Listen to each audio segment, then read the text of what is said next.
أعوذ بالله السميع العليم من الشيطان الرجيم بسم الله الرحمن الرحيم والصلاة والسلام على أشرف المرسلين سيدنا محمد وعلى آله وصحبه أجمعين. Assalamu alaikum wa rahmatullahi wa barakatuh. Bien, c'est avec un plaisir particulier que je reviens à l'île Maurice, encore une fois, alhamdulillah, avec la famille. Et c'est toujours un plaisir de revoir les sœurs et les frères, et puis en même temps des lieux qu'on a pu ou non visiter. Et puis, Inch'Allah, ce sera pour les 10 prochains jours, bi'iznillahi ta'ala.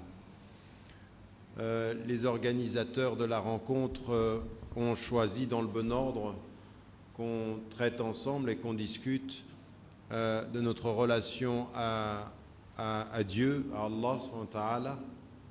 Et avant ceci, j'aimerais vous dire qu'avant de venir, j'avais suivi au moment même où j'étais en voyage les événements et la catastrophe naturelle qui a touché l'île et qui a emporté la vie de nombreux Mauriciens, et que nos condoléances, notre cœur est avec ceux qui en sont les victimes, quelle que soit leur religion, quelle que soit leur appartenance. En islam, ce qui nous est demandé, c'est de reconnaître la dignité humaine de chacun, la perte et la tristesse dans les familles, même pour des personnes qui ne sont pas musulmanes, d'exprimer nos condoléances et d'espérer que les conséquences humaines, affectives, psychologiques soient maîtrisées, et que pour l'avenir, l'île Maurice, ses autorités politiques, mais en même temps dans une vision plus longue, il faut se rendre compte que ces catastrophes naturelles, malheureusement, au-delà des cyclones que vous connaissez, au-delà des intempéries que vous pouvez connaître, notre façon de traiter le monde, notre façon de traiter la nature, notre façon de traiter l'environnement est une façon qui n'est pas digne de ce que Allah subhanahu wa ta'ala a demandé, non pas ici à Maurice, mais d'un point de vue international et global, et qu'aujourd'hui, ici comme ailleurs, la nature, qui est aussi un des langages par lequel Allah subhanahu wa ta'ala s'exprime à nous, est en train de nous le faire entendre. Et il serait bien que nous l'entendions. Et ça me permet de faire le lien direct avec le sujet de cette soirée. Puisque si l'on veut essayer de comprendre la relation que nous devons avoir avec Allah subhanahu wa ta'ala, avec Dieu, il est vraiment la meilleure façon, c'est de voir comment Allah subhanahu wa ta'ala a éduqué le prophète alayhi salam, et quelles sont les étapes qui vont être les siennes dans la relation avec Allah subhanahu wa ta'ala et dans la relation avec les hommes. Et il y a 3 choses qui sont déterminantes dans la façon dont le prophète alayhi salam va être avec Allah subhanahu wa ta'ala. La première attitude, c'est que c'est une attitude de recherche. Le prophète alayhi salam, avant d'être appelé par Allah subhanahu wa ta'ala, ou enfin avant, pas qu'il soit appelé, mais avant que Allah subhanahu wa ta'ala lui réponde, il a laissé le prophète alayhi salam le chercher. Allah subhanahu wa ta'ala a toujours été avec le prophète alayhi salam. Depuis qu'il est né, il y a des signes que cet être est particulier. Il y a des signes que cet être est particulier dans son dans sa naissance, particulier dans son éducation, particulier dans ses qualités, particulier dans sa moralité. Lui dit Allah subhanahu wa ta'ala plus tard, tu es d'un très noble caractère, donc il est tout à fait particulier. Et vous savez que la tradition l'appelle el-Mukhtar, c'est-à-dire le choisi, et le Mustafa, c'est-à-dire le purifié. Le prophète avait, avant de recevoir la révélation, un statut tout à fait singulier. Mais Allah subhanahu wa ta'ala, il nous dit quelque chose dans la vie du prophète. Ce qu'il nous dit, c'est que l'une des façons d'être avec lui n'est pas d'être et de l'attendre, c'est de l'aimer et le chercher. Et le prophète, quand il voit les hommes, il les voit aimer les idoles, aimer le pouvoir, aimer l'argent, et il va dès son jeune âge, dès l'âge de 12 ans, exprimer, on le voit après dans son être de conscience, une attitude qui est une attitude singulière parmi les hommes. C'est ce qui fera qu'on l'appellera ensuite As-Sadiqul Amin, c'est-à-dire l'homme de vérité, le véridique, et en même temps l'homme de confiance, celui à qui l'on peut confier les choses. Et plus il grandit, plus il regarde les hommes et plus il n'aime pas ce qu'il voit. Ce qui viendra à la fin du Coran confirmer en fait ce que le prophète avait perçu au début de sa mission. Qui est dit je demande au Seigneur des hommes, roi des hommes, etc. Ce qui va être à la fin, le prophète va le livre au début et il va s'éloigner de ce que les hommes adorent pour chercher Dieu. Et Dieu répond quand on le cherche. Dieu n'aime pas les passifs et il est dit dans le Coran que le musulman debout est meilleur que le musulman assis. Et le prophète a eu cette particularité à un moment donné de chercher, de s'éloigner. Il faisait un exil.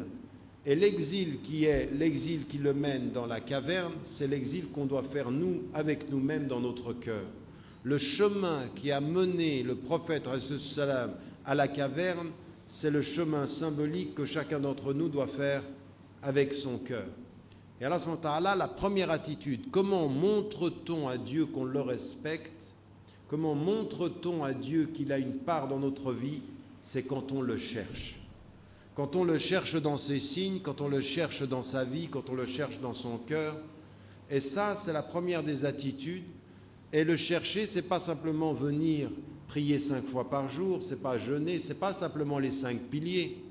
Le chercher, c'est chercher ses signes dans ce qui est dans la vie quotidienne. Chercher Allah subhanahu wa ta'ala dans l'amour que l'on a pour son frère ou sa sœur, pour sa femme, son mari, ses enfants. Chercher Dieu, ça veut dire voir avec les yeux du cœur. C'est ça, chercher Allah subhanahu wa ta'ala. Et Allah subhanahu wa ta'ala, ce qui va se passer, c'est qu'Allah subhanahu wa ta'ala va l'appeler, il a 35 ans, chaque année il s'exile, chaque année il cherche Dieu, et un jour Allah subhanahu wa ta'ala envoie l'ange Gabriel, Jibril alayhi salam, et il va lui répondre. Il était avec lui avant qu'il le cherche, il l'a laissé le chercher pour revenir avec lui et lui dire maintenant je suis avec toi. Et ce qui était ton impuissance parmi les hommes sera ton pouvoir avec Dieu. Parce qu'avec Dieu tu seras, avec Dieu tu pourras, avec Dieu tu les changeras.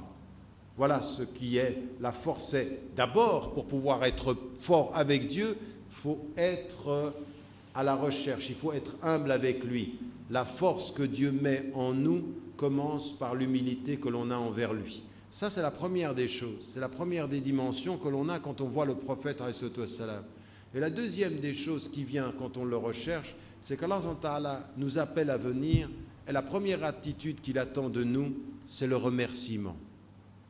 C'est de savoir tout ce qu'il nous a donné. Et c'est pour ça que le message de l'islam est un message extrêmement fort en confiance et en bien-être. Allah, quand il appelle le prophète alayhi salam, il ne lui dit pas d'abord regarde tout ce qui te manque. Non, il lui dit regarde tout ce que je t'ai donné. Regardez tout ce que je vous ai donné. Ce que je vous ai donné, c'est la nature. Ce que je vous ai donné, c'est la création. Ce que je vous ai donné, pourquoi est-ce que c'est important ça? Parce que si tu comprends ce que Dieu te donne, tu sauras faire face à ce qui manque aux hommes. Comprenez? Ce qui manque aux hommes, c'est l'humilité. Ce qui manque aux hommes, c'est l'amour du service. Les hommes, qu'est-ce qu'ils aiment? Ils aiment leur ego, ils aiment le pouvoir, ils aiment l'argent, ils aiment les apparences. Comment vous allez faire face à ça? Simplement les confronter dans ce qu'il leur manque? Non. Par la force de ce que Allah subhanahu wa ta'ala nous donne, et ce qu'il nous donne, c'est et ça c'est comme ça que le Coran commence, c'est la connaissance. Et avec la connaissance, il nous donne le regard, il nous permet de regarder les choses. Et il nous dit, regardez la nature, regardez le temps, regardez les éléments qui sont autour de vous, tout ça je vous l'ai donné. Je vous ai donné la nature, je vous ai donné la vie, je vous ai donné ma présence. Tout ceci, ça vient de quoi? Ça vient min rahmati, ça vient de ma miséricorde. Deuxième attitude donc qu'il faut avoir vis-à-vis de Dieu, c'est le chercher, et dans cette recherche, c'est une quête de vérité. La deuxième des choses, c'est de le remercier. C'est ce que Luqman, le sage, dira à son fils, Anishkurillah. Mais il lui dira avant ceci, La tushrik billah, n'associe rien à Dieu. Et il lui dit, attention, il faut être aussi juste avec Dieu quand tu le cherches. Inna shirka la dhulmun azim. L'association à Dieu, c'est une injustice. Mais l'association à Dieu, qu'est-ce que c'est? L'association à Dieu, c'est tout ce que tu as laissé. Tout ce que tu as laissé, c'est quoi? L'amour du pouvoir, l'amour de l'argent, l'amour des idoles, tout ceci. Éloigne à toi, tout ça, c'est injustice. Dieu, quand tu le cherches, il faut le chercher dans le respect et la justice. Et puis ensuite, il faut le remercier pour tout ce qu'il t'a donné. Et puis, ce n'est pas terminé. La troisième des choses, c'est que quand on est dans la quête, quand on le cherche, quand ensuite on le remercie, après ce qu'il faut savoir et ce qu'il faut comprendre, c'est qu'il faut lui parler. Qu'est-ce que ça veut dire parler à Dieu? Certains ne comprennent pas. Ce n'est pas simplement lui parler quand vous avez des problèmes. La communication est essentielle avec Dieu. Être avec Dieu, c'est le communiquer en permanence avec lui. Et comment communiquez-vous avec Allah subhanahu wa ta'ala? Vous le cherchez dans tout ce qui est autour de vous. Vous cherchez des signes. 2, dans cette recherche, vous le remerciez pour tout ce qu'il vous donne. Chaque fois que vous trouvez un signe, vous remerciez Dieu. Et qu'est-ce que c'est que le remercier? C'est en permanence dire Alhamdulillah, Alhamdulillah.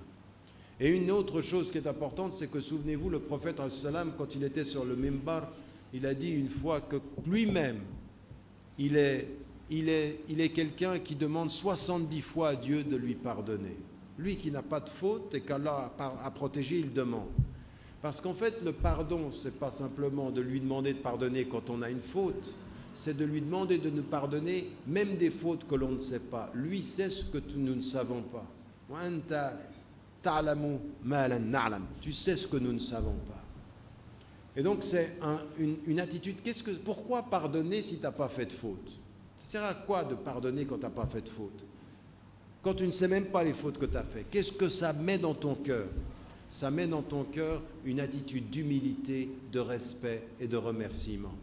Souvenez-vous, sa femme, la femme du prophète, elle est à côté de lui, elle le voit prier la nuit, elle le voit demander pardon. Elle lui pose la question, elle lui dit أتتكلف هذا يا رسول الله ولقد غفر الله لك ما تقدم من ذنبك وما تأخر. Est-ce que tu n'exagères pas, ô envoyé de Dieu, alors que Dieu t'a pardonné? Regardez, il t'a pardonné ce que tu as fait et ce que tu vas faire. Et regardez sa réponse. أَفَلَا أَكُونُ عَبْدًا شَكُورًا. Est-ce que je ne dois pas être un serviteur qui remercie? Qui remercie. Le remerciement comme la centralité de notre rapport à Dieu. Mais comprenez, quand vous dites que votre première relation à Dieu, c'est de le chercher et de le remercier, c'est que tout le début de notre relation à Dieu est positif. Vous le remerciez pour le don, pas pour la faute.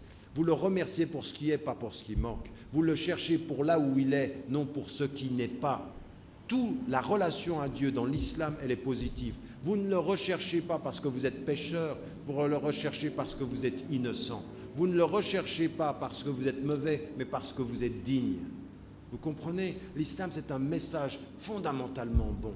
Tu le recherches parce qu'il t'a donné la dignité, pas parce que tu es un pécheur. Tu le recherches pour le remercier, non pas pour lui demander pardon de tes fautes, mais même dans le pardon de tes fautes, c'est un remerciement. C'est un remerciement pourquoi? Pour sa rahma. Le message de l'islam n'est pas ce qu'on en a fait aujourd'hui, malheureusement. Beaucoup trop de notre message de l'islam, c'est « reviens à Dieu par tes fautes », alors qu'il faut commencer par chercher Dieu par sa bonté et le don qu'il nous a fait, parce qu'il est Rahman avant d'être le juge de nos erreurs. Ça, c'est l'attitude du prophète alayhi salam. Et ensuite, la troisième des choses que je vous disais, c'est la communication. Et la communication, il faut qu'on se mette d'accord. Comment parlez-vous à Dieu? Eh bien, des compagnons sont allés vers le prophète alayhi salam et se disent comment on doit être avec Dieu? Et vous allez comprendre ce que ça veut dire la communication ici. Il lui demandait comment doit-on être vis-à-vis de Dieu, et vous savez ce que dit Surat al-Baqarah, si mon serviteur te demande à mon sujet, je suis proche. Et tout de suite dans la proximité, il parle de la communication. C'est-à-dire je réponds à l'appel de qui m'appelle quand il m'appelle.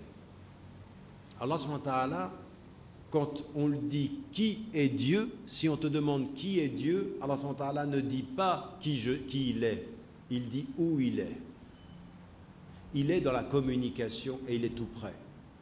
Et cette communication, comment être avec Allah? La communication, qu'est-ce que c'est? C'est toujours de se souvenir qu'il est là, même si toi tu ne le vois pas, et il faut lui parler. Et c'est cette communication qui est importante. Allah est le seul être, le seul à qui tu parles sans ouvrir la bouche, sans utiliser les mots. Vous savez ce que nous enseigne la psychologie contemporaine? C'est que même vous, quand vous vous parlez à vous-même, sans le savoir, parfois vous avez utilisé des mots. Parce que parfois le non-dit n'intègre pas votre capacité intellectuelle à son expression.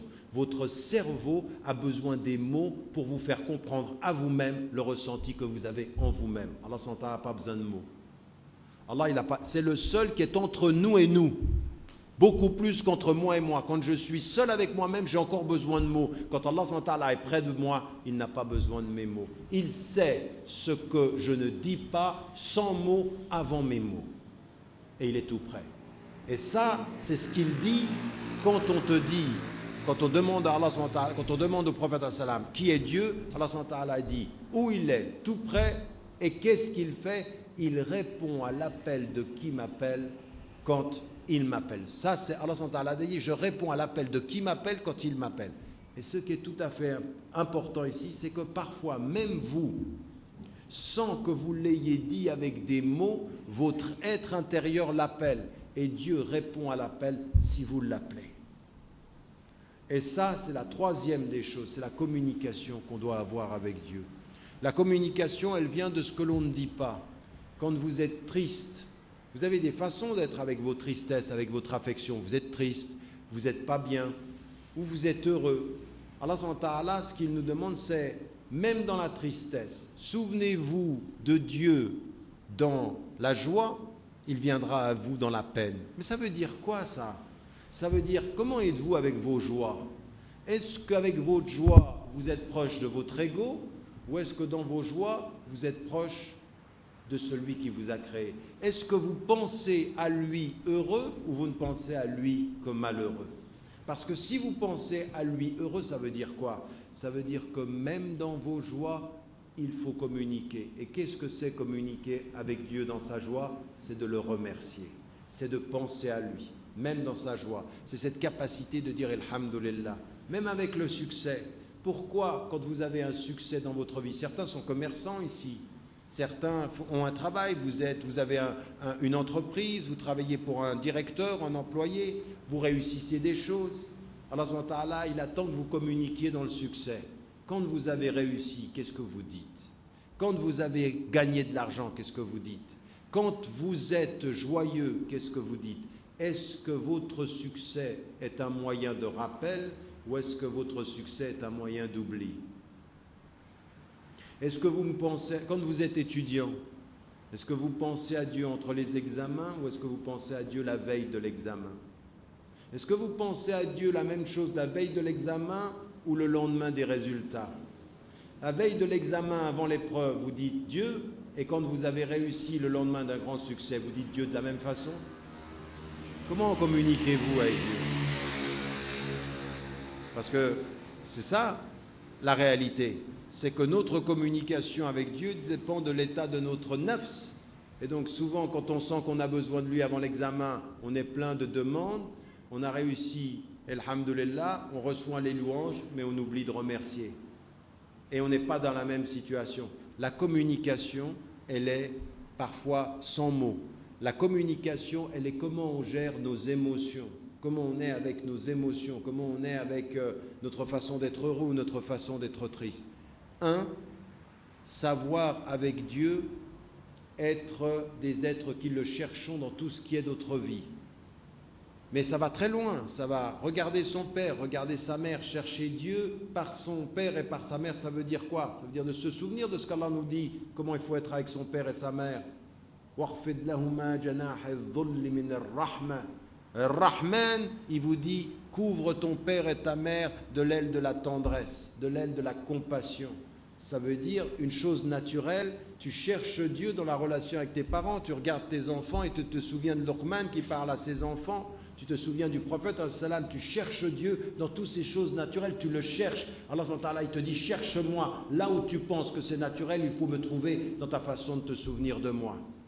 Chercher, c'est se souvenir de lui là où il est, c'est ça l'ihsan, que tu adores Dieu comme si tu le voyais. Et la deuxième des choses, c'est dans cette dimension de systématiquement de le remercier dans ce que l'on a, de façon très positive, très sereine, très douce. Soyez doux dans votre foi. Soyez pas des crispés de l'erreur, mais des doux dans le remerciement.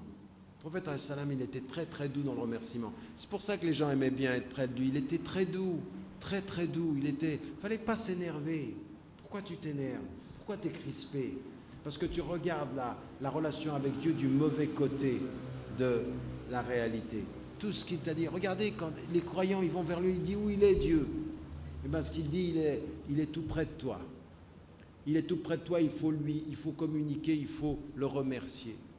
Et donc, vraiment, vous savez ce que c'est dans la peine de remercier Dieu? Qu'est-ce que dit le prophète? Il dit, quand vous avez un souci et que vous en pleurez, quand vous avez perdu quelqu'un, là par exemple, je reviens de l'île de la Réunion, et il y a un frère qu'on a rencontré il y a quelques années qui était avec nous, toujours avec nous, il était même venu ici à l'île Maurice, il nous suivait. Et puis il se trouve qu'il y a quelques années, il perd sa maman, et quelques mois plus tard, il perd son père, dans l'espace de 3 mois. Et là maintenant, quand vous le voyez, il est d'une tristesse très très profonde. C'est très profond, on le sent qu'il est triste, il n'est pas bien. Tout dans sa vie a changé. Et vous pensez à ça et vous dites, mais moi mes soucis, on a tous des soucis. Mais une des façons de remercier Dieu, c'est aussi de penser à ceux qui ont plus de soucis que nous et de faire 2 choses. Le remercier de ne pas être aussi triste et demander à ce que Dieu apaise la tristesse des plus tristes. Oui, ça c'est de la communication avec Dieu, c'est une façon de le remercier. Je sais que je peux être triste, mais il y a plus triste que moi. Je sais qu'il y a du malheur dans ma vie, que parfois je perds des gens que j'aime, mais il y en a qui ont tout perdu. Comme par exemple, vous voyez dans certaines situations aujourd'hui en Syrie, il y a 170 personnes qui meurent par jour. À Burma, il y a des gens qui se font massacrer tous les jours, il y a des génocides. Et il y en a qui perdent toute la famille dans une journée. Il y en a un, il s'est levé à 7 h du matin avec toute sa famille. À 8 h du soir, il y en a 7 qui sont morts.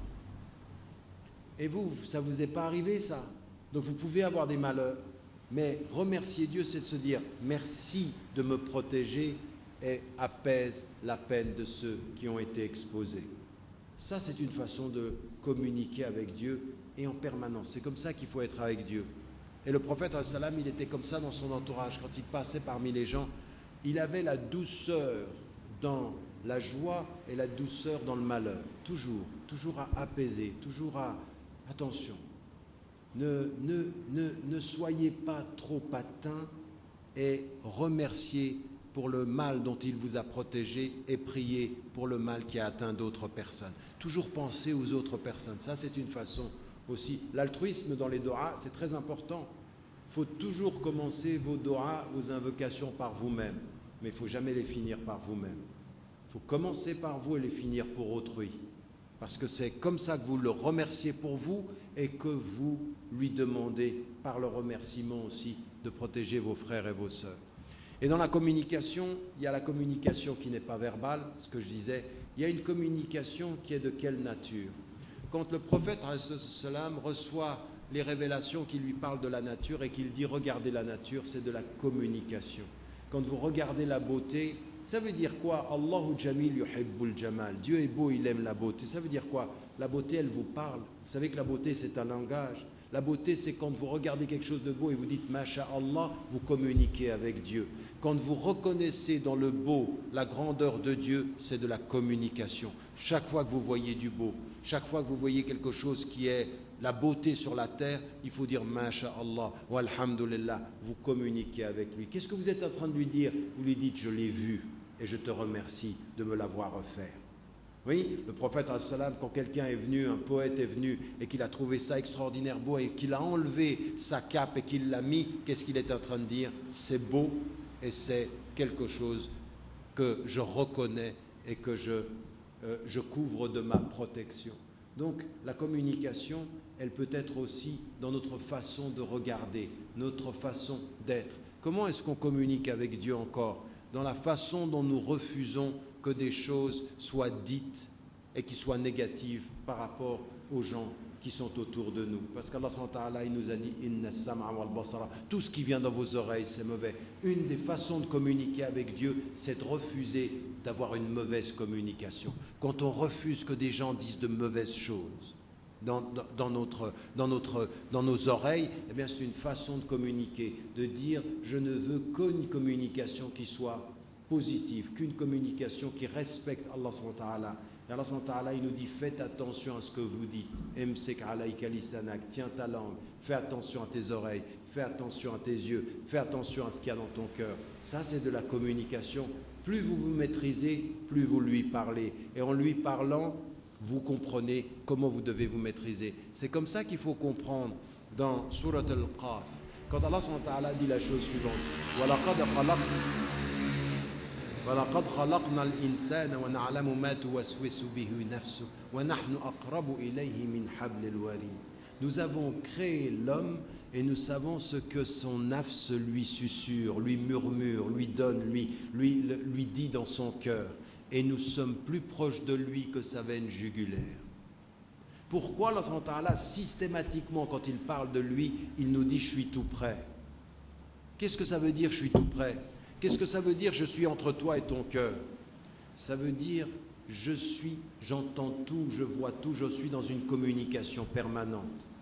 Si toi, tu ne sais pas que tu communiques, moi je communique. Si toi, tu ne sais pas que tu me parles, moi je l'entends. Si toi, tu ne parles pas, j'entends encore. Si toi, tu m'oublies, je ne t'oublie pas. Et si tu m'oublies, eh ben, tu t'oublieras. Mais Allah subhanahu wa ta'ala, il viendra à toi dans la communication. Donc il faut qu'on se rende compte dans notre relation avec Allah subhanahu wa ta'ala que le prophète, dans toutes ces situations-là, il faisait quoi? Qu'est-ce qu'il a enseigné à tout le monde? Qu'est-ce qu'il leur a enseigné à tous quand il lui a dit « appelle ta communauté, appelle d'abord les gens qui sont proches ». Qu'est-ce qu'il a enseigné aux musulmanes et aux musulmans? Communiquer avec Dieu, parlez-lui. Et ça, cette communication, elle est multiforme. Ce que je vous disais, elle est faites silence. Communiquer avec Dieu, c'est faire silence. Vous le cherchez, et une des façons de le chercher dans la communication, c'est de se taire et puis de lui parler, dans le sens d'être seul avec lui et de savoir qu'il vous voit et que vous êtes avec lui. Prendre du temps où vous ne faites rien, où vous êtes en silence. Ça ne veut pas dire que vous ne faites rien. Parfois, vous êtes en voyage, vous êtes dans un avion, vous êtes dans une voiture, vous êtes en train de regarder la nature et vous faites silence et vous communiquez avec lui. Vous vous souvenez de lui, donc vous le cherchez, vous êtes en remerciement parce qu'il vous donne et vous communiquez. Ça, c'est la vie du prophète. La vie du prophète, c'est chercher, remercier et communiquer. L'autre dimension, au-delà du silence, c'est quoi? Quand vous prenez le Coran, Allah subhanahu wa ta'ala nous a envoyé un texte. Le Coran, c'est une lettre, vous savez ça. Le Coran, ce n'est pas simplement une livre. c'est une risala. Risala, c'est un message, c'est une lettre. En arabe, quand on vous dit on t'a envoyé une risala, c'est-à-dire on t'a envoyé une lettre. Et qu'est-ce que c'est une lettre? Une lettre, c'est un message qui t'est destiné à toi, il te parle à toi, Allah subhanahu wa ta'ala vient, te communique. Et qu'est-ce qui est dit? Communique pour qu'il te communique. Tu te souviens, il se souvient. Tu lui parles, il te parle. Tu viens avec le Coran te parle. Si tu négliges le Coran te néglige. Mais si tu ne négliges pas le Coran te parle. Allah subhanahu wa ta'ala t'a envoyé une lettre, et il y en a certains, ils n'ont jamais ouvert l'enveloppe. Il y en a certains, ils n'ouvrent pas la lettre. Il y en a certains qui négligent la lettre. Et ça, c'est de la communication. Dans cette communication, elle est extraordinaire. Le miracle du Coran, c'est que c'est un livre envoyé à tous et qui parle à chacun. C'est le même livre à nous tous, et à chacun, il parle de façon différente. Parce qu'Allah subhanahu wa ta'ala, il parle. Vous savez ce qu'on dit du prophète, il répondait à chacun selon sa psychologie. Allah subhanahu wa ta'ala l'a fait avec le Coran. À tous, il envoie le même livre et il parle différemment et profondément à chacun. Et ça, c'est de la communication. Donc le Coran, c'est communiquer. Ensuite, Allah subhanahu wa ta'ala, le prophète nous dit, le Coran, l'islam, c'est 5 piliers. Chacun des piliers, c'est de la communication. Vous priez et vous communiquez avec Allah subhanahu wa ta'ala parce que vous vous souvenez de lui. Quand vous jeûnez, vous communiquez avec Dieu. Quand vous payez la zakat, vous communiquez encore. Chaque pratique est une communication. Et quand vous avez une communication, vous allez devoir le souci de changer la qualité de la communication. La qualité de la communication, c'est votre sincérité. C'est la raison pour laquelle, dans tous ces chapitres que l'on a en islam, la clé de chacune des pratiques, c'est l'intention. Et l'intention, c'est la sincérité. Et l'intention, c'est pourquoi communiques-tu avec Dieu? Que cherches-tu? Quand Allah subhanahu wa ta'ala dit dans le Coran, je n'ai créé les êtres humains et les djinns que pour qu'ils m'adorent. Et l'adoration est une communication. C'est quelle qualité on donne à notre relation. Toute notre pratique, c'est de la communication, mais ce n'est pas fini. C'est pas fini. Quand vous sortez d'ici et que vous voyez un pauvre, quand vous sortez d'ici et que vous voyez un non-musulman, quand vous sortez d'ici et que vous voyez même quelqu'un qui est un ennemi, votre façon de réagir à ce que les hommes sont est une communication avec Dieu. Vous communiquez avec Allah subhanahu wa ta'ala dans votre façon d'être. Mais le problème, c'est qu'on l'oublie. Et l'ihsan, c'est toujours d'être en communication. Parce que c'est comme si Dieu était avec vous, que vous le voyez, qu'il est présent avec vous dans tout ce que vous faites de bien. Quand vous êtes avec un pauvre et que vous ne faites pas la différence entre un riche et un pauvre, parce que dans le Coran, il vous a dit que la personne soit riche ou pauvre, Dieu a la préséance sur eux. C'est-à-dire se souvenir de Dieu dans l'humanité d'un homme, au-delà de son statut, au-delà du fait qu'il soit riche ou pauvre. Quand vous voyez un pauvre et que vous le servez, vous communiquez avec Dieu et vous montrez à cet homme, par cet homme, que Dieu est plus important que son statut social.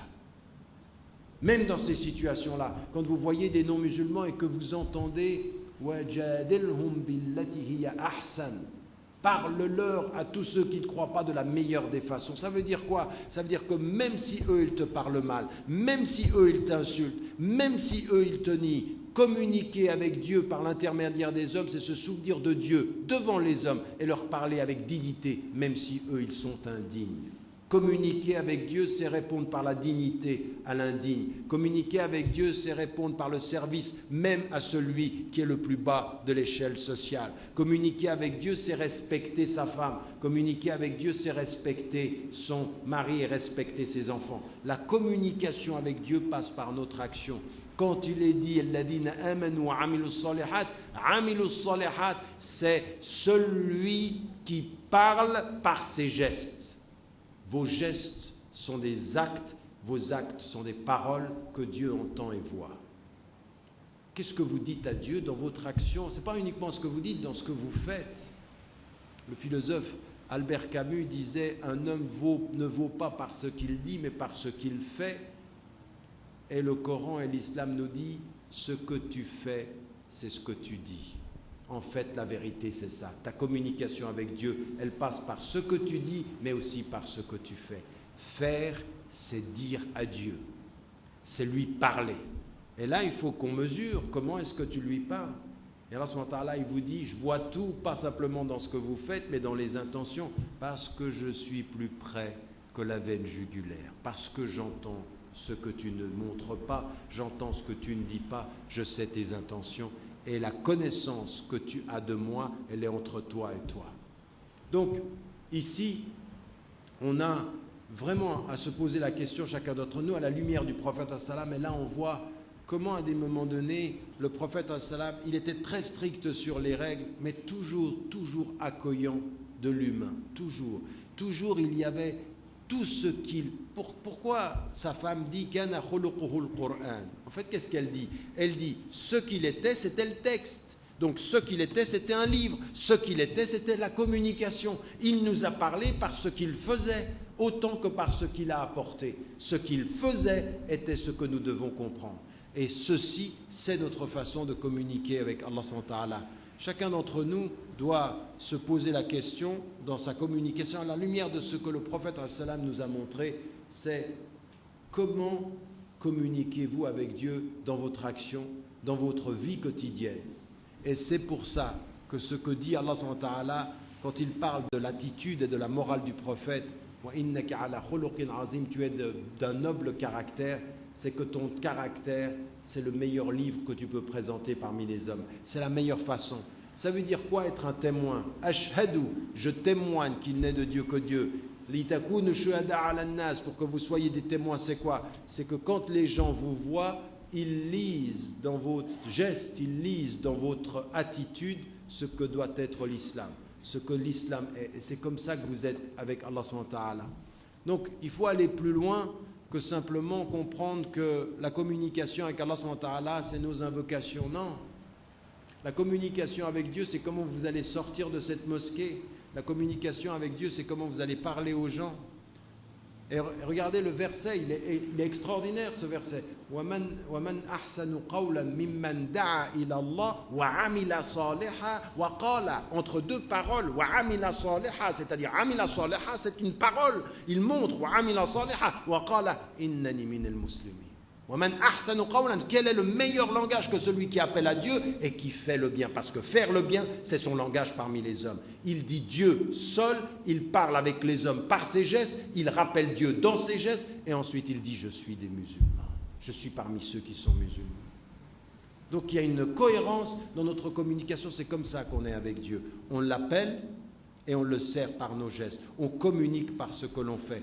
Et ça veut dire quoi, pour terminer? Ça veut dire que dans tout ce que l'on fait, il faut une triple attitude. La première attitude, c'est ce qu'on a dit au départ, c'est un respect profond par rapport à Allah subhanahu wa ta'ala pour tout ce qu'il nous a donné. Le remercier, c'est le respecter. Et le respecter, c'est être très délicat avec les choses. Vous avez remarqué que le prophète, il est très délicat avec la sensibilité des gens. Mais ça va très loin. Ça va très loin. À un moment donné, il ne touchait pas la main des femmes. Là, il ne touchait pas la main des femmes.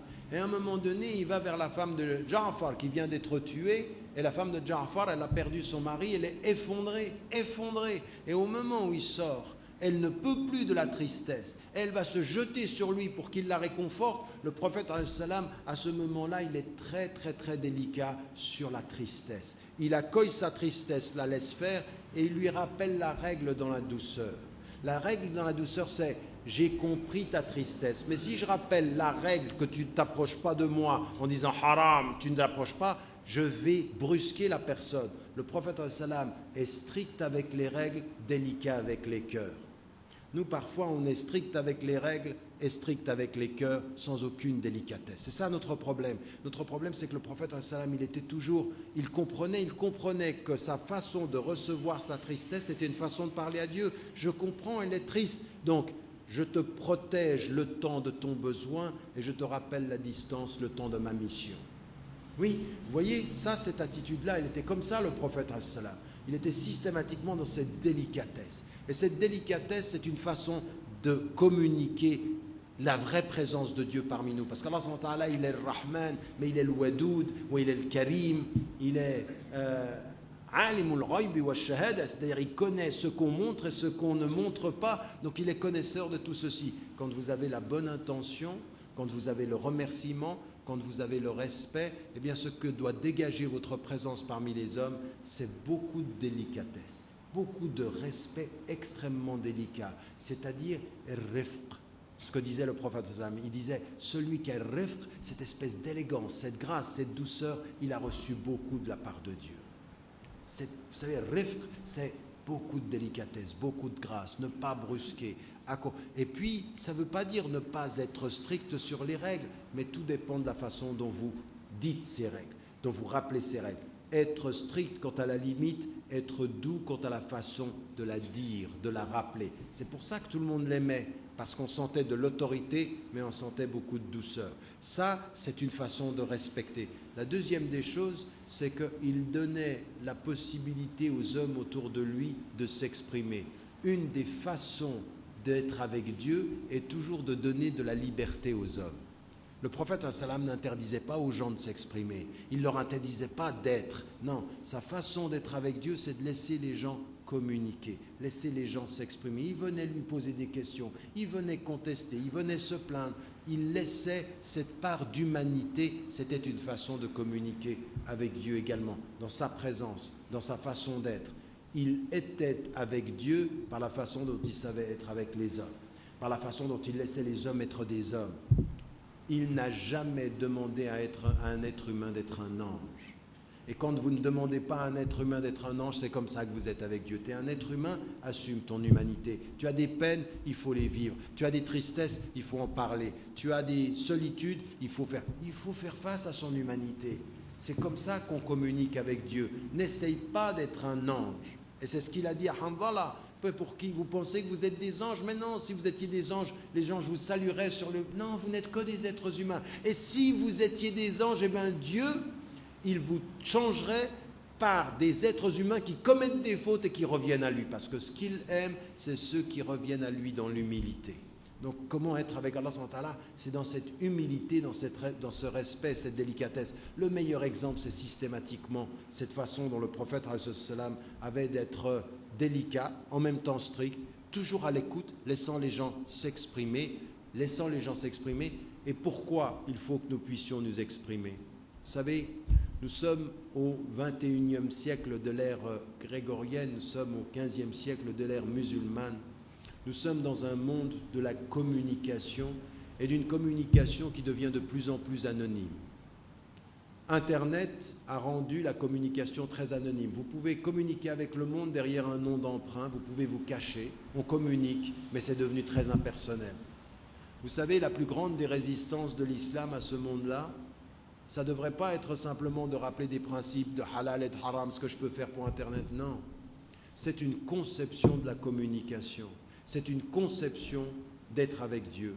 La plus grande différence qu'il y a entre la façon de communiquer avec Dieu et la façon de communiquer sur Internet, c'est que jamais la communication avec Dieu n'est impersonnelle, jamais elle est anonyme et elle est toujours profonde et elle est toujours personnelle. Vous ne pouvez jamais vous cacher derrière un écran. La communication avec Dieu, elle casse tous les écrans.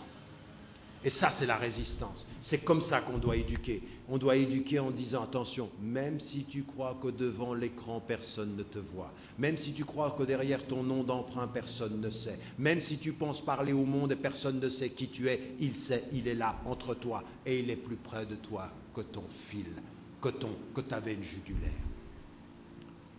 Ça, c'est l'éducation qui est une éducation qui dans toutes les circonstances, vous dit ceci, mais attention, comprenez-moi bien, non pas parce que Dieu doit être le juge de tes fautes, mais parce qu'en sachant ceci et que c'est une communication personnelle, tu dois le respecter, tu dois le remercier et tu dois communiquer.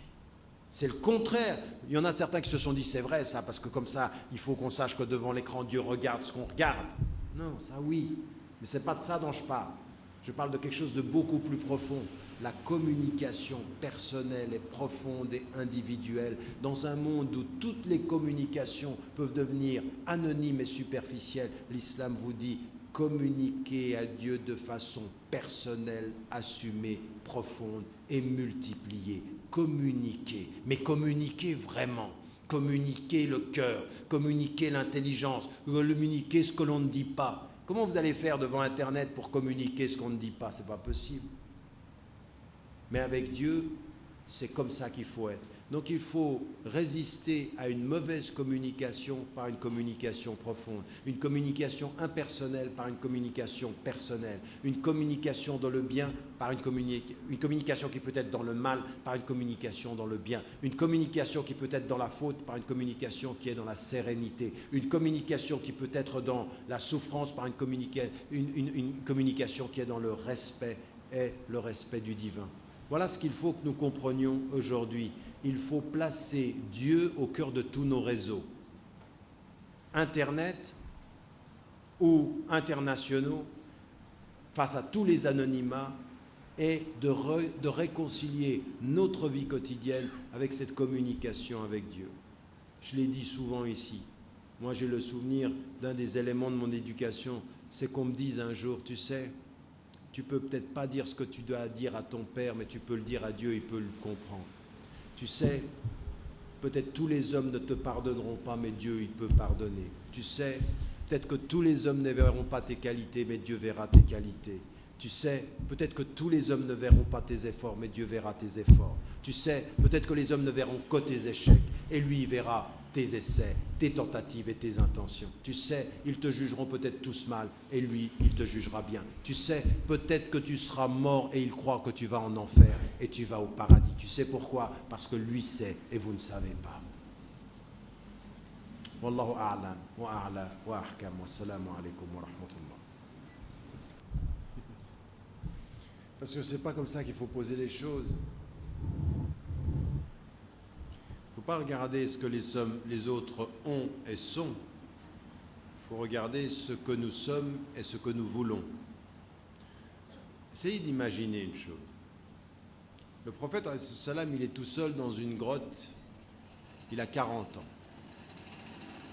Et Allah subhanahu wa ta'ala lui parle de la nature et puis va le tester avec une fatra, c'est-à-dire de 18 à 3 ans, il ne va plus lui parler, il va l'éduquer encore plus. Et il va lui dire, appelle les gens de ta parenté, puis ensuite il va lui parler de changer le monde. Le prophète, salam, il était avec quelques personnes et pendant près de 3 ans, il va éduquer 30 personnes. Si vous calculez les choses, comment un homme, un prophète, le messager, salam, il porte le message, il fait face à toute sa tribu, à sa communauté, aux siens qui le rejettent, et puis ensuite il voit tout ceci. Comment pouvoir imaginer qu'on peut changer le monde dans une situation aussi minoritaire? 13 ans. Et après 13 ans, il faut quitter la Mecque pour aller se réfugier à Médine. Et à la première signature, au premier raccord de l'Aqaba, ils sont 70. Puis changer le monde. Mais s'il était parti avec la même mentalité, et il se dit, je ne peux pas. Allah subhanahu wa ta'ala lui dit, ta force n'est pas dans le nombre, elle est dans la qualité de l'éducation de certains. Et dans la détermination. Aujourd'hui, regardez le monde. Oui, c'est extraordinaire la puissance que vous pouvez voir. La puissance des États-Unis, des grandes puissances, la puissance chinoise s'installe ici maintenant, comme on le dit, à l'île Maurice. Il y a des gens qui ont des puissances technologiques, des puissances, des armes incroyables. Il y en a même qui peuvent envoyer des drones sans conducteur tiré sur un homme à partir de la Californie, dans le désert yéménite, et frapper et tuer. Et la personne, elle joue avec des boutons. C'est comme quand vos enfants jouent sur l'ordinateur. Lui, il joue avec des boutons et il tue une personne à des milliers de kilomètres de là où il est. C'est une puissance phénoménale. Phénoménale. C'est plus la guerre d'avant, c'est plus face à face, c'est plus le courageux face au courageux, c'est le bureaucrate face au bédouin arabe. Et il le tue. Et vous regardez ça, vous dites, mais on va s'en sortir comment? Comment celui qui est dans le désert du Yémen, il va répondre à celui qui est dans le bureau de la Californie? Si vous pensez que c'est cette force-là qu'il faut comparer, alors il faut mieux rester assis et vous cacher dans le désert. Mais si vous pensez à ce qu'a été la mission du prophète, vous savez que même ce bureau en Californie ou n'importe quelle grande toile de puissance à travers le monde, tout ça, ça n'est rien du tout. C'est des choses qui peuvent passer, c'est des pouvoirs qui sont temporels, c'est des pouvoirs qui sont... c'est rien.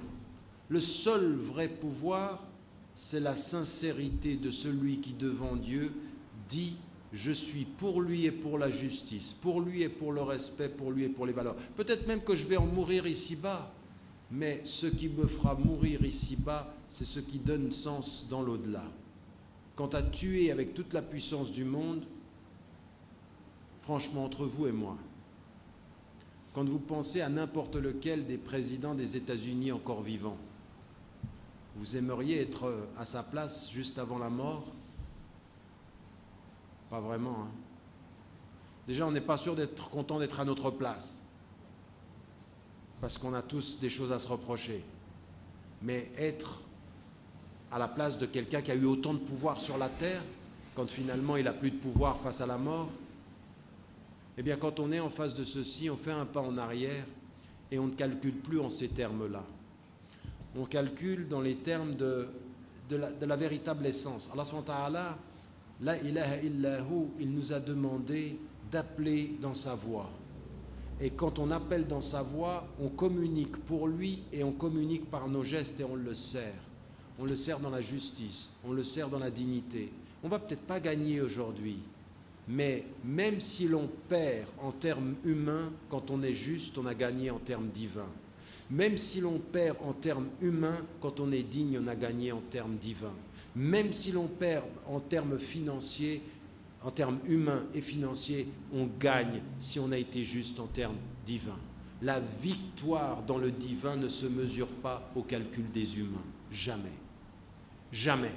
Ce que l'on peut considérer. Alors aujourd'hui, on vit des difficultés. Le monde musulman ne vit pas les meilleures des réussites et souvent on parle de l'idéal du passé. Il faut qu'on arrête de parler de l'idéal du passé et qu'on prenne les défis du présent.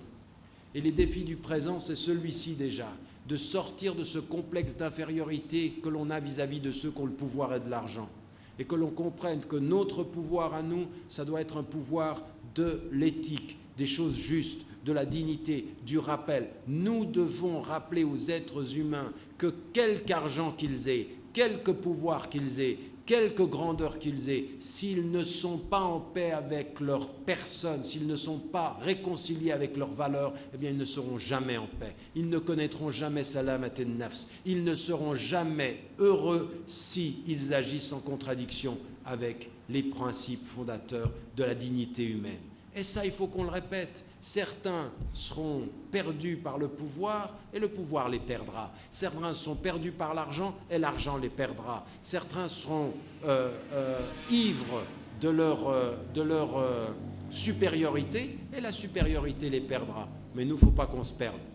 Mais nous, il ne faut pas qu'on se perde. Et c'est pour ça que l'islam nous dit ne pas se perdre. Nous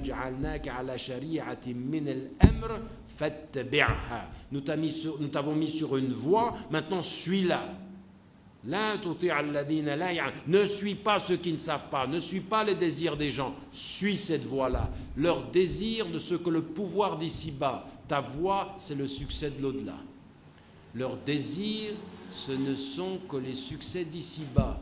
Ta voie, c'est le vrai succès de l'au-delà. Voilà.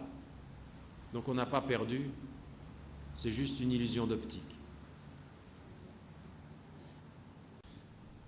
Premier élément sur ce que parfois disent les ulama qui sont ici. Par exemple, vous avez pris l'exemple de la télévision et qui vous disent c'est haram alors que vous dites avec la télévision on peut apprendre des choses. Il y a plusieurs attitudes des ulama là-dessus.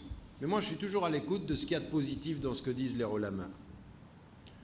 Moi, ça ne me dérange pas qu'il y ait des ulama qui disent la télévision, c'est haram. Parce que leur souci, ils ont une certaine interprétation de l'islam, et leur souci, quelle était? Regardez ce qui est en train de se passer dans la communauté musulmane de Maurice avec la télévision et à travers le monde. On a un vrai problème. C'est bien qu'il y ait encore des ulama qui disent attention, attention. Parce que ce que vous dites, vous, c'est la télévision, c'est bien parce qu'on peut avoir des informations, ça nous apprend. Oui, mais 90% de ceux qui regardent la télévision, on ne les regarde pas pour l'information. Ils regardent, il y en a qui rigolent tous parce qu'ils ont compris. On regarde les films, on regarde le football, c'est la passion du foot. Et quand vous avez des savants qui vous disent attention, au lieu de dire ils ont tout faux ces savants, essayons de voir qu'est-ce qu'ils nous disent de positif.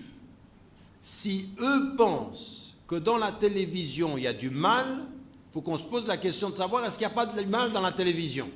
Et moi je vous dis oui. Il y a du mal dans la télévision quand certains... Mais vous n'avez pas besoin d'un moufti pour ça. Vous n'avez pas besoin de quelqu'un qui vient vous dire « c'est haram ce que tu regardes ». Il y a des choses à la télévision où, on regarde des choses qu'on ne doit pas regarder parce que ce n'est pas moralement juste. On perd du temps devant des choses où il y en a certains, ils restent devant la télévision, ils oublient la prière. Il y a des choses qui ne vont pas. Donc, prenons des savants, même si on n'est pas toujours tous d'accord, dans le monde musulman, il y a beaucoup d'opinions sur cette question, mais écoutons les savants, même avec qui on n'est pas d'accord, quand ils vous disent « attention à la télévision ». Et c'est vrai, mon conseil chez certaines personnes, il y a des personnes qui sont venues vers moi et qui m'ont dit « tu sais, quand il y a la télévision dans mon salon, j'arrive pas à m'empêcher de l'ouvrir. J'ouvre la télévision tout le temps. » Et je lui dis « enlève la télévision. Enlève la télévision. » Parce que cette télévision, c'est un élément qui est en train de... C'est une tentation. On n'a pas tous le même rapport aux choses. Quand les savants disent ça, c'est pas comme ça ne vient pas de rien. Parce qu'il y a quelque chose dans l'image qui est une chose qui est captivante. Donc, écoutons la divergence d'opinion et prenons de chaque opinion ce qu'il y a de bien et qui nous réveille un peu. Moi, j'aime pas tellement ceux qui regardent les musulmans qui disent « ah, mais celui-là, il est strict, c'est un... » Et on utilise les mêmes mots qu'on a dans les médias maintenant, un extrémiste, un fondamentaliste, un wahhabi. Qu'est-ce que c'est ça, wahhabi? Ça vient d'où ce mot encore? Parce que scientifiquement, d'un point de vue de l'islam, on n'a pas ce terme-là. On a la tradition salafi, et dans les salafis, il y a plusieurs tendances. Il y a des tendances qui peuvent être très strictes, des tendances plus ouvertes. Il faut qu'on soit très, très précis. Nous, on ne doit pas tomber... Comme on fait, on regarde la télévision, on sort de son salon et on répète les mêmes mots que tous les autres. Wahhabi, extrémiste, fondamentaliste, radical. Ils nous mettent les mots dans la tête et nous on répète. Alors quand la télévision met dans la tête des musulmans les mots pour se définir, alors là c'est dangereux. Vous savez comment ça s'appelle? Ça s'appelle de l'aliénation. On ne pense plus par nous-mêmes, on pense par la télévision. Si la télévision dans ton salon réussit à te faire penser avec les mots de la télévision, enlève la télévision. Mesure ton rapport à la télévision dans ton rapport que tu peux avoir à d'autres sources d'informations. Est-ce que tu lis des livres? Est-ce que tu lis le journal? Est-ce que tu as d'autres sources d'informations? Si c'est que la télévision, vaut mieux que tu fasses attention. C'est pour ça qu'il faut entendre les savants quand ils nous disent des choses comme ça. Il ne faut pas qu'on commence à voir, c'est pas blanc ou noir. Dans chaque avis juridique, il y a un côté qui peut être intéressant. Et c'est comme ça qu'il faut aborder la question de la diversité des opinions. Il faut qu'on regarde des choses sur lesquelles on est d'accord.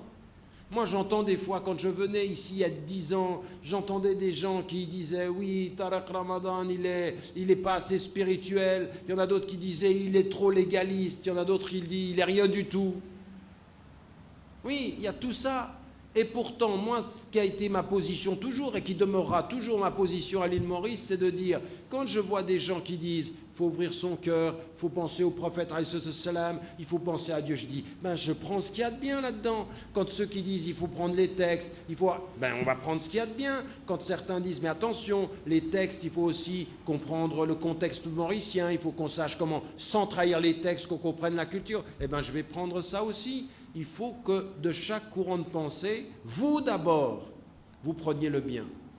Et je vais vous dire une chose qui est vraiment très importante, parce qu'elle vient aussi de ce qu'on a pu entendre dans la question implicite. À un moment donné, vous en tant que musulmans, dépassez ça. Ne venez pas systématiquement dans la mosquée ou entre musulmans répéter qu'on n'est pas d'accord, que les savants ne sont pas d'accord, parce qu'en fait, ça, c'est waswasat ash-shaytan. Et shaytan, pour nous enlever la force de l'unité, nous fait penser que notre diversité, c'est de la division. Et nous, on entretient ça. Non, il y a de la diversité en islam. Il y a de la diversité. Malik, c'est pas Abu Hanifa, ça n'est pas Ibn Hanbal, et puis les salafis, on a de la diversité et on se respecte. Tant que on n'a pas ajouté à l'islam une interdiction qui était une permission qui était une interdiction. La nuhallil haram, wa la nuharrim halal. C'est-à-dire, on ne rend pas quelque chose de halal haram et de quelque chose de haram halal. Ça, on reste dans ces limites-là. Mais après, on a une diversité, et donc il faut que soyez délicats même avec ça. Même avec les ulama avec lesquels vous n'êtes pas d'accord, écoutez, et tout ce que vous trouvez bien, prenez. Vous n'êtes pas d'accord sur le reste, ghafarallah lana wa lak. Que Dieu nous pardonne à nous et à toi. On essaye tous d'être sincères. Cette attitude-là, elle est très très importante. Il y en a qui sont crispés dans leurs écoles, ils ont fait de leurs écoles, ils ont fait de leur courant une espèce de nouvelle école dans l'école. C'est un nouvel islam dans l'islam. Mais non, l'islam, c'est une voie qui est large, c'est une voie où on peut avoir des opinions différentes, où Abu Bakr n'était pas d'accord avec Omar ibn al-Khattab, sur des avis juridiques. Abdallah ibn Mas'ud, il n'était pas d'accord. Ils n'étaient pas d'accord. Et alors ? Ils étaient sincères et ils essayaient au mieux, à tel point que le prophète sallam dit, le mufti qui essaye d'avoir un avis juridique et qui a raison, il a 2 récompenses. Mais celui qui a tort, il en a 1, donc parce qu'il a essayé au moins. Non, nous on met les 2 avec lesquels on n'est pas d'accord, on les met, on les rejette. Comprenez, il faut une attitude, ça c'est aussi une façon de communiquer avec Dieu. Cherchez dans vos frères la sincérité de l'action, cherchez à prendre le meilleur, et puis ne parlez pas trop de la division. Moi si j'étais vous aujourd'hui, quand je viens ici, là, c'est le premier jour, je viens d'arriver, je viens à Maurice et je viens à la rencontre de sa diversité. Je ne viens pas du tout pour rencontrer qui sont les miens et je vais juger les autres. Non, parce que j'ai beaucoup à apprendre des autres. J'ai beaucoup à apprendre des autres. J'ai beaucoup à apprendre de ceux qui sont dans les traditions, qui sont avec les textes très stricts, ou avec la spiritualité, ou avec tout ça. Moi, je prends tous. Partout où il y a le bien, je fais comme le prophète, je le suis. Partout où je vois des choses qui sont sincères avec le prophète, je prends. Sincères avec Dieu, je prends. Quant à ceux qui ne l'est pas, je demande à Allah SWT de me pardonner et de leur pardonner. C'est tout. C'est une attitude qui est une attitude où on cesse d'entretenir cette question-là. Donc vous savez, aujourd'hui, dites Alhamdulillah, l'île Maurice, c'est une communauté de musulmans où il y a plusieurs courants, où il y a plusieurs pensées. Il faudrait qu'ils deviennent des frères, même s'ils ne sont pas d'accord sur tout. J'ai répété souvent, et je vous le répète, l'unité de l'islam, ce n'est pas l'uniformité de la pensée. L'unité de l'islam, c'est l'acceptation de la diversité dans le respect. Voilà. Wallahu a'lam. C'est ça, c'est sûr quand tu parles à Dieu. Oui. Oui. Ça c'est une question qui est importante aussi, sur laquelle il faut que, dans la communication qu'on a avec Dieu, quand tu demandes à Dieu, parfois Allah subhanahu wa ta'ala, il te répond tout de suite. Parfois il te répond par un rêve. Parfois il te répond pas tout de suite. Et parfois tu as l'impression qu'il ne te répond pas. Et parfois, il ne te répond pas, mais c'est toi qui as l'impression qu'il ne te répond pas, mais dans le fait qu'il n'y ait pas de réponse, c'est une réponse.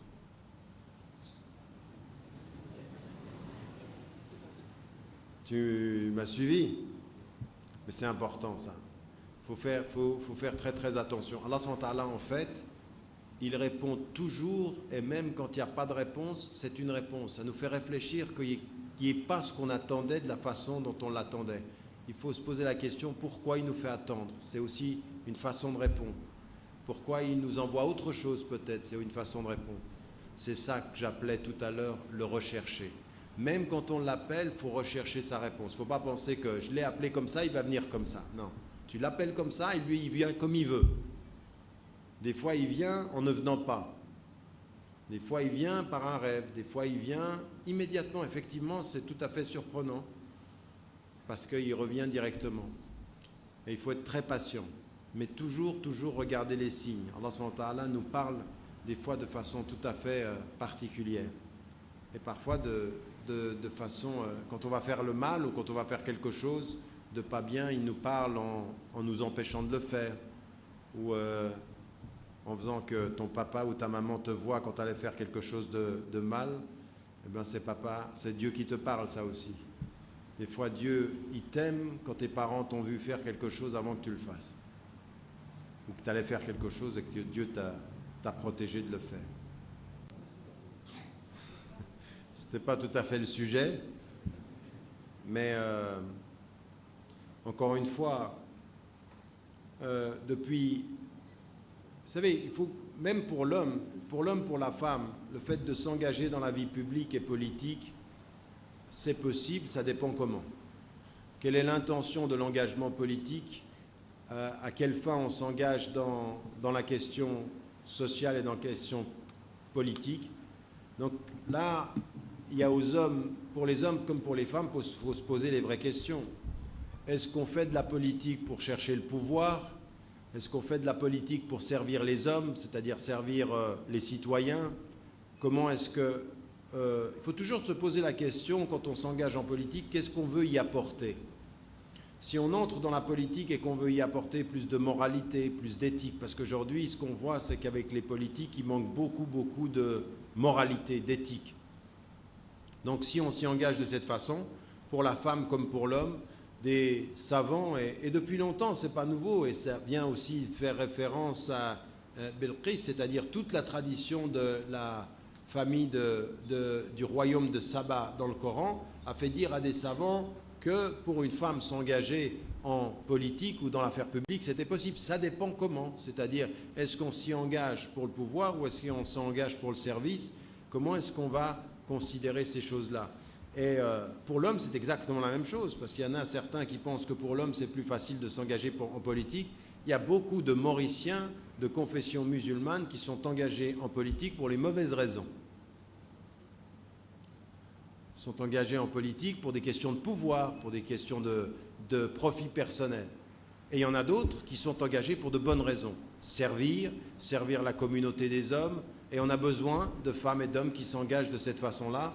Donc, il n'y a pas de contre-indication islamique stricte. Il y a des conditions à l'engagement, comme il y a des conditions à tout engagement humain. Posez-vous la question de votre intention. Qu'est-ce que vous y ajoutez? Et est-ce que vous répondez aux 3 qualités essentielles de l'engagement? La compétence, l'intégrité et le service. L'intégrité morale, la compétence dans ce que vous faites et le service des hommes, des êtres humains et des femmes. Si ces éléments-là sont là, il n'y a pas de contre-indication à le faire. Inch'Allah. Le principe en islam est le suivant.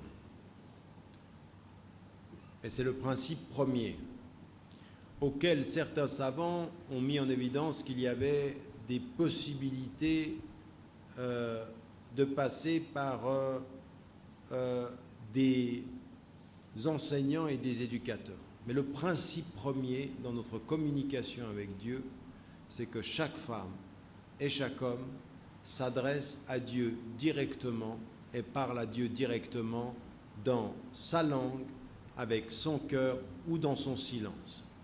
Donc en l'occurrence, les invocations que l'on fait, ce sont des invocations qui sont, chaque être humain sur la terre s'adresse directement à Allah subhanahu wa ta'ala et lui demande directement les choses.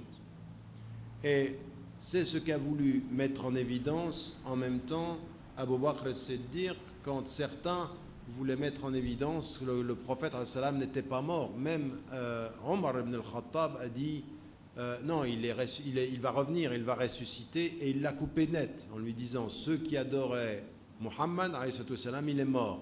Ceux qui adorent Allah, il est vivant, il ne meurt pas. Et donc notre relation, elle est avec Dieu. Maintenant, est-ce que l'on peut demander à ce que le prophète, qui sera l'intercesseur lors du jugement dernier, dans la vie de l'au-delà, qu'il intercède pour nous dans l'au-delà, au moment du jugement dernier, ça c'est possible parce qu'il est l'intercesseur. Maintenant, ici-bas, le principe dans l'immense majorité des courants de pensée, c'est de dire il ne faut pas aller dans ce sens-là, même avec des personnes qui sont vivantes d'ailleurs. Et la clause, la clause de la médiation, on trouve ceci chez un certain nombre de savants, jusqu'à quelqu'un, par exemple, comme Ibn Taymiyyah, qui mettait en évidence le fait qu'on pouvait faire référence à un cheikh, à quelqu'un qui était comme quelqu'un qui pouvait prier pour nous, ou qu'on prie pour lui, qu'il prie aussi pour nous, dans cette médiation de l'élève à l'étudiant, mais non pas parce qu'il a des pouvoirs spirituels, mais parce qu'il est porteur de l'enseignement et qu'il peut, de ce point de vue-là, être une médiation supplémentaire pour nous, mais pas une médiation nécessaire pour nous. Comprenez la différence? Il peut ajouter à notre requête, mais il n'est pas la médiation, c'est-à-dire parler à Dieu par l'intermédiaire de quelqu'un, est quelque chose qui est la spécificité de l'islam, nous dit non, on parle à Dieu directement. Alors je sais ici qu'à l'île Maurice, vous avez aujourd'hui des pratiques qui se renouvellent, et je pense qu'il faut que l'on dise une chose. Le plus important aujourd'hui, c'est de dire une chose qui est très importante. Il est donné à chacune et à chacun de parler à Dieu directement, et à ceux qui utilisent des médiations, il faut simplement rappeler et qu'on se mette d'accord sur une chose. Nous sommes bien d'accord qu'Allah subhanahu wa ta'ala est au-delà des hommes et que c'est à lui que nous nous exprimons. Mettons-nous d'accord sur cet élément-là d'abord, au lieu de se disputer sur les méthodes qui sont des méthodes qui sont objets de divergences très très importantes, mais il y a une chose qui est la plus importante, c'est qu'au bout du compte, ce qui est le plus important, c'est que c'est à Allah subhanahu wa ta'ala que l'on parle, et c'est de lui dont on attend les changements. C'est lui la clé de notre réforme, c'est lui que le prophète salam appelait quand il disait « Ya muqallib al-qulub » toi qui tournes les cœurs. C'est lui l'objet, c'est lui la source, et c'est lui le dépôt et le réceptacle de tous nos appels.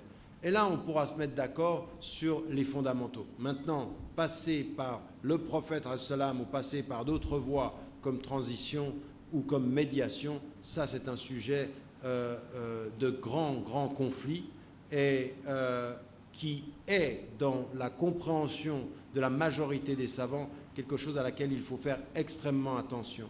Nous ne devons pas et en aucun cas transformer la personne du prophète avec le statut qu'on a pu trouver dans la tradition chrétienne pour Jésus. Jésus est le médiateur. Vous savez que dans la tradition chrétienne aujourd'hui, on dit qu'on ne peut pas être sauvé sans la médiation de Jésus. Jésus est le médiateur avec Dieu. Dans la tradition musulmane, on reconnaît le prophète comme le dernier envoyé, mais il n'est pas la médiation de notre communication avec Dieu. Dieu est plus près de chacun de sa veine jugulaire, il est entre nous et notre cœur, il est prêt et il répond à l'appel de qui l'appelle. Quand il l'appelle, ça veut dire dans la médiation, sans médiation et dans l'appel direct. Ça, c'est ce qui doit être gardé. Mais maintenant, il faut être clair là-dessus, sans que les divergences sur les médiations nous emmènent à oublier qu'au bout du compte, nous sommes d'accord sur qu'Allah subhanahu wa ta'ala est notre référence ultime. Après, il faut qu'on comprenne bien ce qu'est le sens du tawhid de ce point de vue-là, de la reconnaissance du prophète comme dernier messager, mais non pas comme médiateur après sa mort, quant à notre succès ou quant à notre échec, Inch'Allah, sur la terre. Je pense qu'on va s'arrêter là, Inch'Allah.